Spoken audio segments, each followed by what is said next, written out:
Welcome to the event summary for facilitating inclusive and just energy transitions. We started the day with an overview of the research itself. And specifically, we looked at, what is our goal and the understanding that we have of community energy so far? The main goal of the research was to understand what a human-centered community energy process would look like. To start, we looked at the different approaches to community energy and the diversity between them. We also looked at understandings of community in the first place, and we also wanted to understand the politics of change within community energy itself. And at the heart of all of this project was building capacity to empower and upskill communities.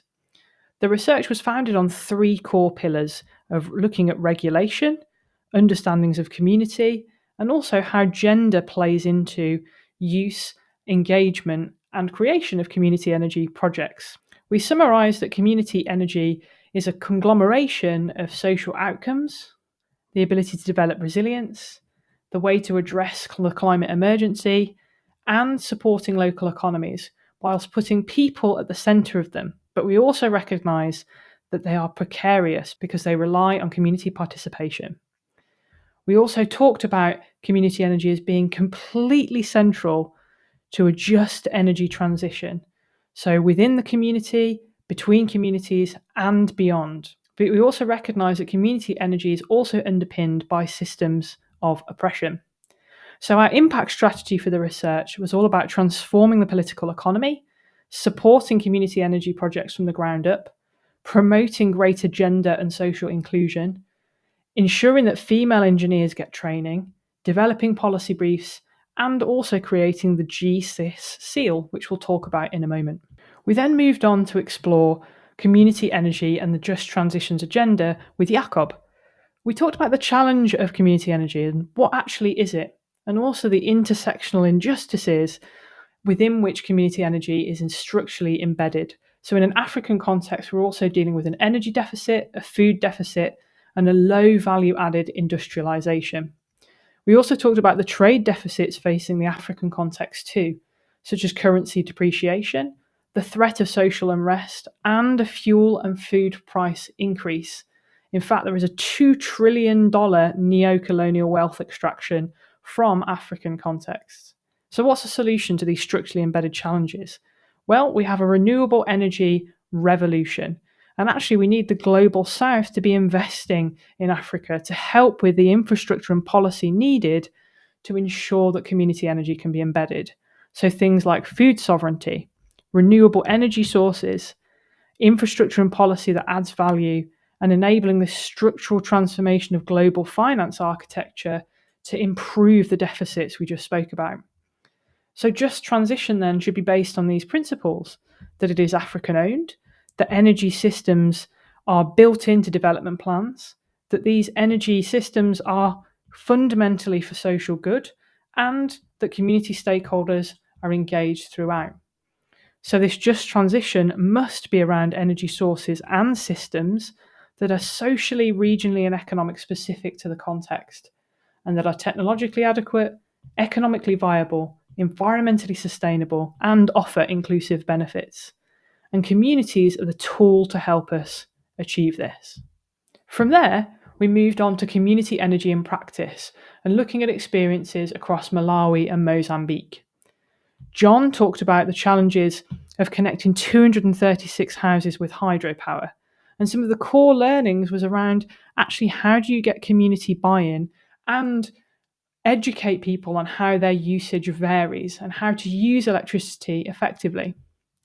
Crispin talked about the academic perspective on community energy and thinking about the need for solar-powered electricity and hydropower, the challenge of off-grid versus government systems, blended community ownership, but the challenges with when systems fails, the variation in funding, and the fact that community partnerships need to be put at the heart and how do we save and continue those, the challenges of policy and electrification, and also the productive and economic benefit of positive energy use and involving women within that process too.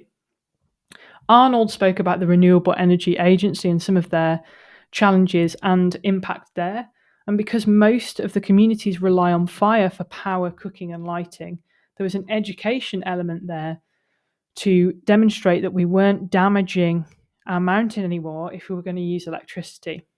And with only 17% connected to the grid, they had a hard challenge to overcome. So there was a lot around community acceptability, the weather challenges, technological know-how on how to build generators and generate electricity, and the generation infrastructure and payment infrastructure for that power that needed to be overcome. They're now promoting sustainable fuel, have connected over 10,000 people to electricity, including 14 schools, churches, and changing policy.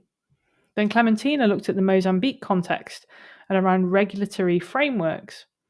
So there are 6 million homes that are unconnected, or 6 million homes in total, and only 24% are connected to electricity through the government. And actually this has a societal impact and a gendered impact on women, because they are the ones that are taking the burden not using electricity in order to cook and provide for their families.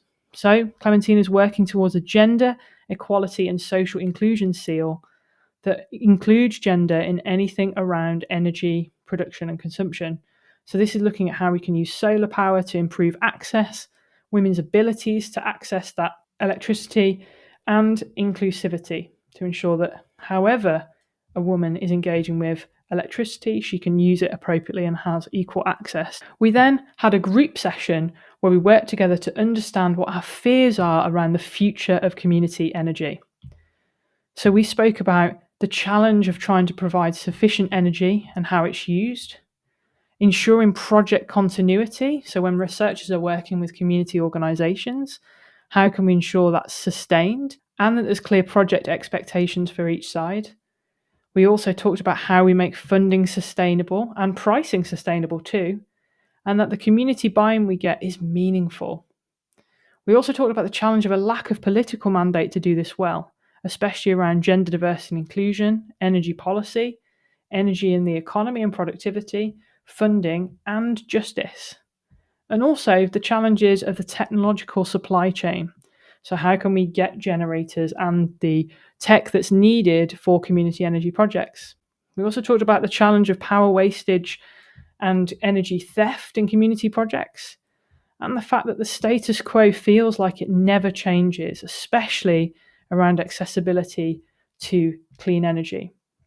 And again, meaningful participation is needed at the start of all community energy projects. And this is also compounded by the fact that there's a lack of robust monitoring and controls, especially around community energy use, but then also within the project itself. And how can we source tools and parts and find more diverse solutions to community energy challenges than we do now? So once we'd spoken about our fears, we talked about, well, where are the gaps? How can we address some of those fears?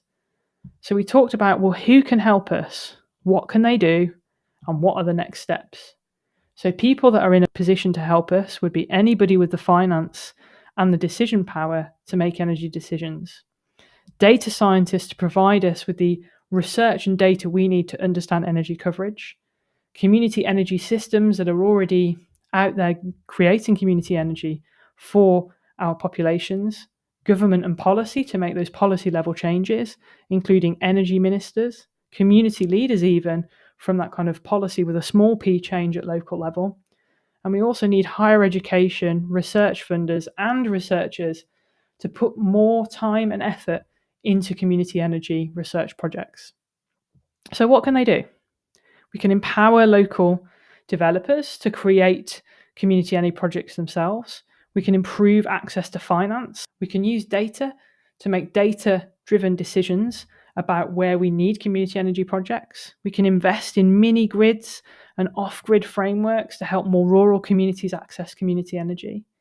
We can provide training to those on the ground, and we can plan for energy differently, including funding non-traditional research partners and using interdisciplinary teams to work on community energy projects. In terms of next steps, are very actionable things we can do immediately. We can remove the 10-kilometre buffer rule around where community energy projects are allowed to reside, and also start to encourage this UK and global north development. But overall, we need to think about community energy from a holistic approach. How can we ensure north and south and local collaboration? How can we ensure that we are planning for community energy more effectively? How can we harness data? How can we build mini-grid systems? How can we ensure policy support? How can we take a gendered approach to community energy and ensure that there is funding, sustainability and flexibility, and empower and build the capacity of communities to provide their own energy solutions?